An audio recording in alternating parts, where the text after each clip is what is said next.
The girl woke up and found her hand frozen on the floor, the pain of the skin tearing as soon as she used it. She endured the pain for a while, and the skin on her hand was pulled out. Not only that, but the frostbite on the girl's face was even worse. She wanted to scratch it with her bare hands, but was stopped by Mark. She said it would be worse if she scratched it. Hunger and cold constantly invaded them. Mark decided to follow yesterday's plan, climbed to the spider with a rope and went down from the spider. The girl advised him to wait a while. Maybe someone would come. Mark nodded and leaned next to him to rest. After a long time, no one came to the ski resort. The girl couldn't help but cry. She wiped her tears with her hands and accidentally wiped the frostbite off her skin, but she didn't even notice it because her face had lost consciousness. After a while, Mark woke up again. She knew she couldn't wait for help, so she could only rely on herself. Mark began to climb up. He grabbed the rope with both hands and moved forward a little bit. Although the ice shoes are warm, they are also very heavy. Every time he moved forward, he was consuming his energy crazily. At this time, a gray shadow flashed below. It was the wolf, waiting for Mark to fall down and become their meal. Mark climbed to the second ropeway. His hands were also covered in blood. He told the girl to throw the ski tent over here so that he could have something to protect himself after he went down. The girl moved her body to get it. The screw hole on the ropeway was shaking constantly. He threw the ski tent down. Then Mark left the second ropeway. The wolf down there was staring at him. This time he didn't care about the wound on his hand. Accelerate forward. Finally, Mark climbed to the pillar. Then he went down along the steel ladder to the ground. As soon as he grabbed the ski tent,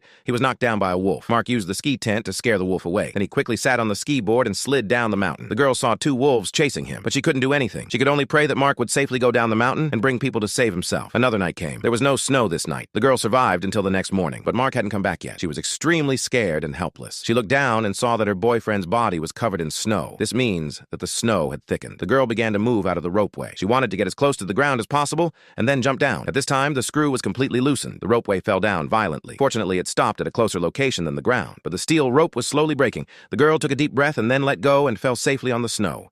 Suddenly, the ropeway also fell and her leg was injured. The girl climbed forward with both hands. She climbed and rolled and slid and finally came to the half-mountain waist. She saw a pool of blood on the ground. There was also a dismal corpse. It turned out that Mark had long died under the wolf's mouth. The girl looked to the side. The wolf was staring at her in front of her. There was blood on her mouth. She was shaking all over. Fortunately, the wolves were